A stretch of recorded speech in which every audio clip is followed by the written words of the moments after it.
Nesse cenário atual, tem uma dúvida que muitos investidores, principalmente os investidores iniciantes, costumam ter. Será que vale a pena investir em fundos imobiliários agora, com essa Selic de 14,25%? Ou compensa eu esperar? Será que não vale a pena esperar até 10%, até a Selic cair para 8%? Bom, e esse acaba sendo um erro que te custa caro depois. E eu vou te explicar o porquê disso tudo nesse vídeo.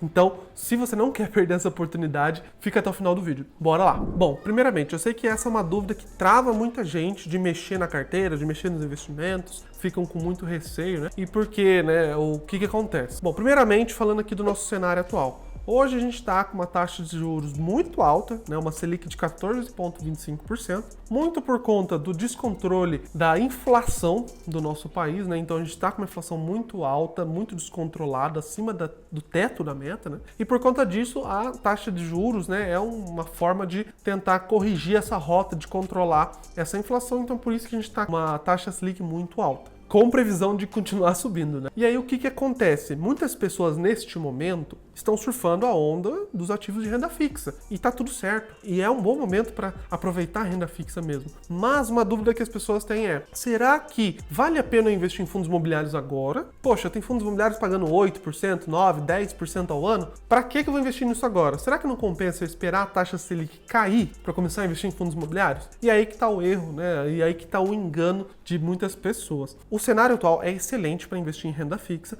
mas o que acontece? Num cenário que a gente tem uma taxa de juros muito alta, os ativos de renda variável, como ações e como foco aqui fundos imobiliários, eles ficam desvalorizados, porque existe algo chamado correlação negativa, que acontece entre os ativos de risco, né, de renda variável, e a taxa de juros. Quando a taxa de juros sobe, os ativos de risco, né, de renda variável, fundos imobiliários, ações, costumam cair. E quando a taxa de juros está caindo, esses ativos costumam subir. Então, essa é uma correlação muito comum que acontece porque a taxa de juros mais alta, além de chamar mais a atenção dos investidores, correr menos risco, para ter um retorno alto, também é algo que pressiona muito a economia, pressiona muitas empresas. E os fundos imobiliários nada mais são do que empresas, né? Então a taxa de juros alta não é legal para a economia, pressiona as empresas, aperta, né?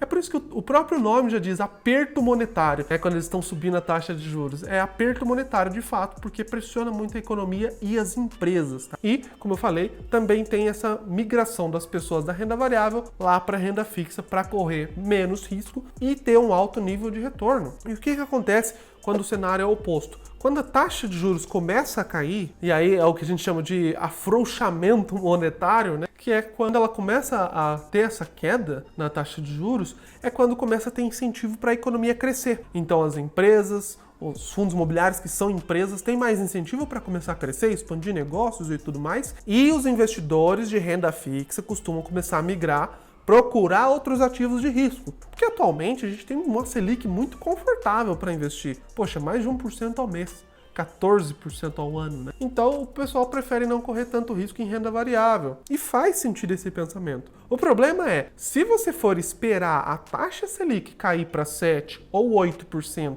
para começar a buscar ativos de renda variável como ações, como fundos imobiliários, você provavelmente vai pagar muito mais caro por esses ativos. E por quê? Porque o mercado, ele não é bobo. O mercado ele não espera a Selic chegar em 6%, de começar a cair fortemente, chegar em 6, 7%, para começar a investir em ativos de risco. O mercado, ele sempre se antecipa. Então lembra que eu falei já em outros vídeos? O mercado está sempre atuando conforme em expectativas futuras. Os bancos, né, estão sempre precificando a Selic para daqui a 1 ano, para daqui a 2 anos. Então tem algo que a gente chama que é a curva de juros futura, que é exatamente isso, essa precificação, essa expectativa da nossa curva de juros, da nossa taxa de juros no futuro. Então tem algo que a gente chama no mercado financeiro que é o DI futuro, o DI de 2030, o DI de 2032, que é o quê? Basicamente quanto que vai estar a nossa taxa de juros em 2030, em 2032. Então, o que acontece? O mercado está sempre se antecipando. Por que a gente está vendo agora? Porque eu acabei de falar que tem uma correlação negativa. Quando a Selic está subindo, o IFIX está caindo.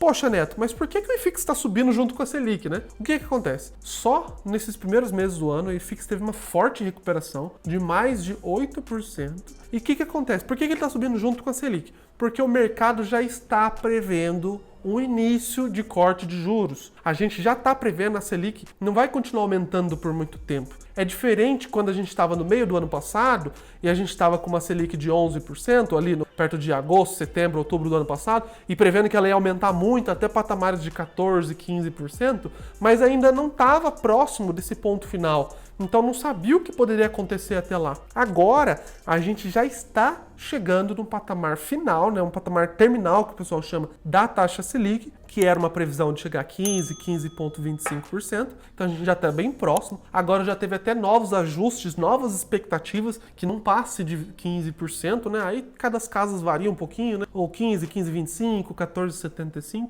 Mas de qualquer forma, no âmbito geral, a gente já está muito próximo do teto. O que isso significa? Quando chegar ao teto, mesmo que ele fique ali por alguns meses, essa taxa Selic, a economia já começa a apresentar muita desaceleração, a taxa de juros tende a começar a entrar num ciclo de cortes. Então, esses cortes é o que eu falei. Quando a taxa de juros começa a cair, os ativos de renda variável tendem a se valorizar. Então, como a gente já está chegando próximo desse momento, o mercado, já estou vendo ali um final ali, já estou vendo uma luz ali no fim do túnel, né? Para usar uma analogia aqui. Porque antes ele estava muito lá para trás no túnel, eu não conseguia enxergar a luz lá no fim. Mas agora a gente já está chegando mais pro fim do túnel, então o mercado já estou enxergando ali, parece que a Selic vai começar a cair daqui a um ano, que 6 meses, daqui 5 meses, né? Não sei, mas ele já está vendo que a gente já está chegando próximo a estacionar a Selic e depois começar um ciclo de queda. E então esse movimento já vai sendo antecipado. Então o mercado já está se antecipando, o mercado não é bobo e já começou a comprar os investimentos de renda variável. O que a gente está vendo aqui? O próprio Ibovespa já valorizou mais de 12% nesse ano. O próprio IFIX, que é o índice de fundos imobiliários, já valorizou mais de 8% esse ano. Então, o mercado já está se antecipando. Ainda estamos dentro de uma janela de oportunidade, porque está muito descontado e desvalorizado as ações, os fundos imobiliários, mas essa janela está cada vez mais fechando, porque o mercado já está se movimentando, já está se mexendo. Que ele já está prevendo uma melhoria para daqui a alguns meses, daqui a poucos anos, né? Então, por que é importante você pensar nisso? Se você for esperar até a Selic chegar em 10, 9, 8%, muito provavelmente você já vai ter perdido toda essa alta do IFIX, toda essa alta do Ibovespa que tende a acontecer quando a taxa de juros cai. E aí é nesse momento que a renda fixa começa a perder um pouco a atratividade, você vai buscar outros ativos de risco e esses ativos estão caríssimos. Aí os fundos imobiliários vão estar pagando bem menos dividendos, porque o valor da cota já vai estar muito mais alto. Então, aproveita essa janela de oportunidade. Isso aqui não é uma recomendação de investimentos, mas é só para você refletir que talvez não valha a pena esperar a taxa Selic chegar em 6, 5, 4% para pensar em alocar seu dinheiro em ativos de risco. E é por isso que vale você aproveitar o momento atual para já começar a investir em ativos que geram dividendos ou renda passiva, se esse é o seu objetivo, como um bom exemplo os fundos imobiliários, porque agora eles ainda estão, apesar dessa recuperação de FIX, com um bom preço. Eles ainda estão descontados, ainda existem muitas promoções. Eu fiz um vídeo recentemente falando sobre 3 excelentes oportunidades de fundos imobiliários para 2025, vou deixar o card aqui,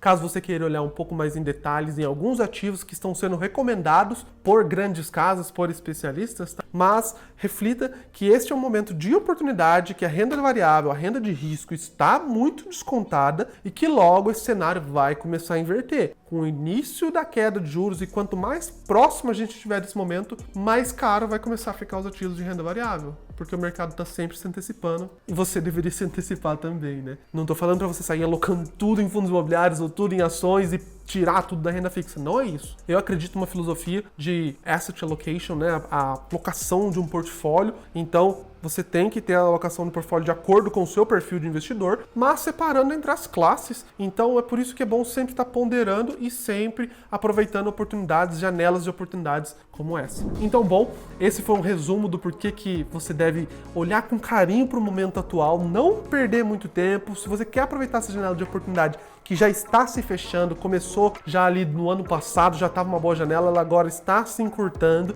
e vai cada vez mais fechar mais conforme a gente chega mais próximo desse fim do aperto monetário. Este é um momento bacana para você aproveitar e ter boas possibilidades de grandes lucros aí ao longo de 2025 e até para o próximo ano. E se você gosta de conteúdos como esse, sobre investimentos, economias, tirar dúvidas sobre finanças, planejamento financeiro, não se esqueça de se inscrever no nosso canal para mais conteúdos como esse e deixa um like no vídeo se te agregou de alguma forma para que esse vídeo possa ser entregue para mais pessoas. E é isso aí, pessoal. Até o próximo vídeo. Valeu!